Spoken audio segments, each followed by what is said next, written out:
Bharatiya Janata party कैसे हारेगी, इस चीज की समझ आदरणीय अखिलेश यादव जी से बेहतर मैं नहीं समझता कोई और उतना अनुभव लेके रहा होगा उत्तर प्रदेश के मैदान में। और वो संकल्पित हैं, कटिबद्ध हैं, संघर्षरत हैं और समाजवादी पार्टी कांग्रेस का ये इंडिया का गठबंधन ऐतिहासिक तौर पे यहाँ से जीतेगा और भारतीय जनता पार्टी को हराएगा।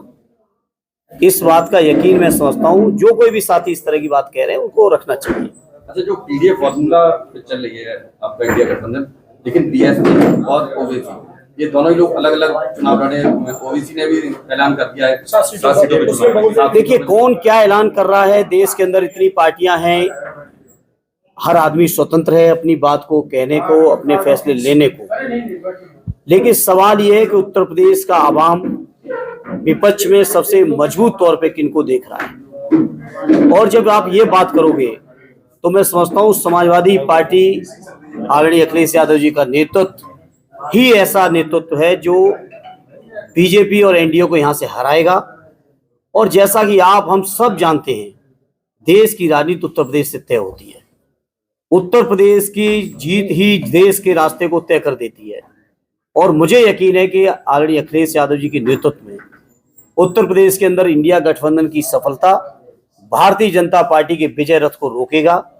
और रोकेगा ही नहीं बल्कि इंडिया की सरकार के गठन में एक महत्वपूर्ण भूमिका निभाने का काम उत्तर प्रदेश के मैदान से होने जा रहा है। राष्ट्रीय अध्यक्ष जी को सीबीआई का नोटिस किस तरह से देखते हैं? हालांकि उन्होंने लिखित जवाब दिया है, मगर जानकारी मिल रही है कि दोबारा उनको सीबीआई नोटिस। देखिए, राष्ट्रीय अध्यक्ष जी को, हमारे परिवार को, श्रद्धेय नेताजी के उनके पूरे जीवन काल में जहां तक मुझे याद है 2005 से लेके उनके आखिरी सांस तक सीबीआई के लोगों ने लगातार नोटिस, जांच से लेके तमाम तरीके के परेशान किया है। ये बीजेपी के लोगों ने फार्मूला ढूंढ लिया है, न केवल उत्तर प्रदेश में माननीय अखिलेश यादव जी को, बल्कि देश के अलग अलग इलाकों में भी जो भी विपक्ष के नेता मौजूद हैं उन सभी नेताओं को घेरने के तमाम तरीके के षड्यंत्र लोगों ने किए हैं। और इन तमाम चीजों को उत्तर प्रदेश सहित पूरे देश का जनमानस देख रहा है। और ये राजनीतिक प्रेरित नोटिस हैं।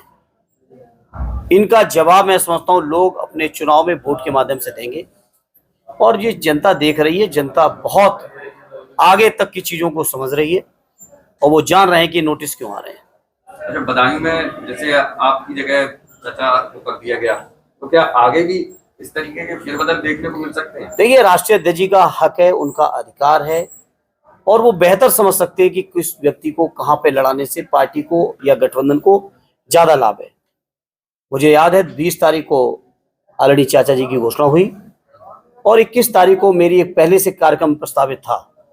उस प्रस्तावित कार्यक्रम में मैंने आदरणीय चाचा जी के लिए वोट की अपील और प्रार्थना करके मैं आया हूं बदायूं के लोगों के बीच। और ऐसा ही नहीं कि केवल अपील करके आया हूं, अभी जरूरत पड़ेगी तो जितने बार जरूरत होगी उतने बार जाऊंगा। बदायूं भी जीतेंगे, मैनपुरी भी जीतेंगे, प्रदेश भी जीतेंगे और इंडिया गठबंधन के साथ मिलकर देश भी जीतेंगे। गाजीपुर में जो अफजाल अंसारी है उनको इंडिया गठबंधन से टिकट दिया है, उसको लेकर के काफी चर्चा चल रही है। उसमें क्या चर्चा है, वो बहुत पॉपुलर लीडर हैं। आप उनकी प्रोफाइल देखिए। अगर मुझे सही याद है तो वो कम्युनिस्ट पार्टी से एमएलए हुए, वो निर्दलीय एमएलए हुए, वो समाजवादी पार्टी से एमएलए हुए, वो पहले भी समाजवादी पार्टी से सांसद हुए, वो गठबंधन में बहुजन समाज पार्टी से भी सांसद हुए और आने वाले चुनाव में भी वो गाजीपुर की जनता का आशीर्वाद और दुआएं लेके देश की संसद में पहुंचेंगे और माननीय अखिलेश यादव जी के हाथों को मजबूत करेंगे। सांसद जी मनोज पांडे बहुत नहीं रहे, अब उनकी जगह कौन उनकी विरासत संभालेगा? देखिए, संभल के लोग और पार्टी के राष्ट्रीय अध्यक्ष जी तय करेंगे। ये तय करने का हक, अधिकार मुझे नहीं है। और पत्रकार मित्रों, मैं आपसे कहूंगा थोड़ा आप लोग भी संवेदनशील बनिए।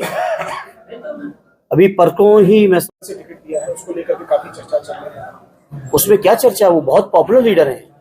आप उनकी प्रोफाइल देखिए।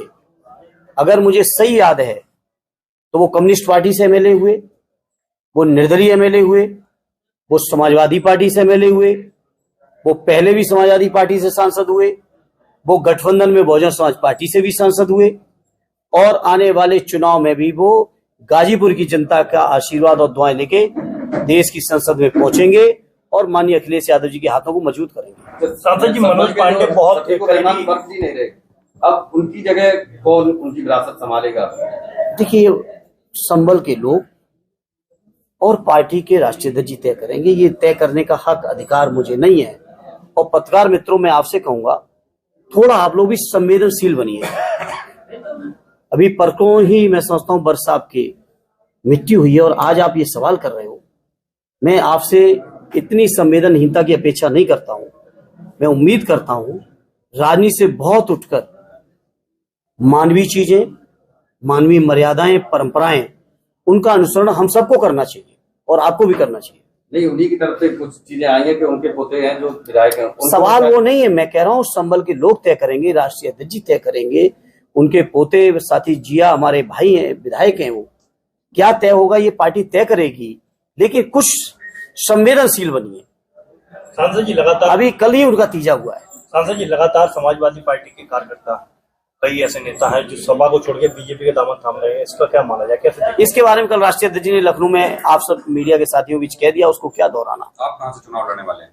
हम समाजवादी पार्टी के सिपाही हैं। राष्ट्रीय अध्यक्ष जी मेरे भविष्य के लिए, मेरे वर्तमान के लिए जो फैसला लेंगे उस फैसले को यथारूप न केवल स्वीकार करके उस फैसले को साकार करने की जितनी मेरी क्षमता होगी पूरा करेंगे।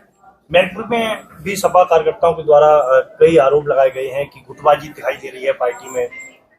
नहीं, वो तो केवल थोड़ा सा अगर कोई छुटकुर पुटकुर आपस के चर्चा परिचर्चा को भी आप लोग बड़ा कर देते हो। आप नहीं पता कर पा रहे कि दिल्ली और लखनऊ वालों में बातें भी नहीं हो रही हैं, उसकी चर्चा आप नहीं करोगे।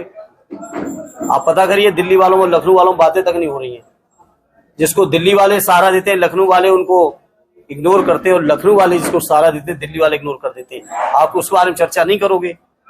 राजवंती को लेकर वो आप सब लोग समझदार हो। क्रॉस वोटिंग करने वाले राज्यसभा मेंबर के लिए जिन्होंने क्रॉस वोटिंग की थी, उनको वर्तमान सरकार जो है प्रोग्रेस रिपोर्ट के रूप में गिफ्ट दे रही है।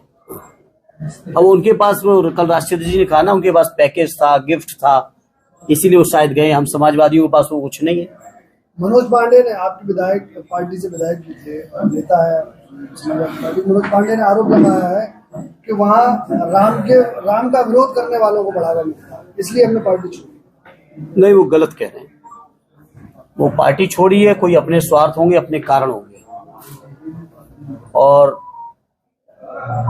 राष्ट्रीय अध्यक्ष जी ने लगातार कहा कि जो धर्म जिस स्वरूप में है, हमें उसी रूप में स्वीकार है।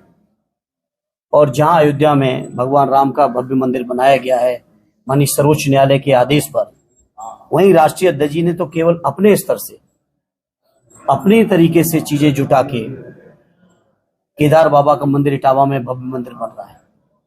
ऐसे व्यक्ति के बारे में इस तरह की बातें शोभा नहीं देती है पांडे जी। कल तक आप भी माननीय अखिलेश यादव जी के लगातार आप उनके तारीफों के पुल बांधते थे। कम से कम इतनी जल्दी उन्हें नहीं बदलना चाहिए।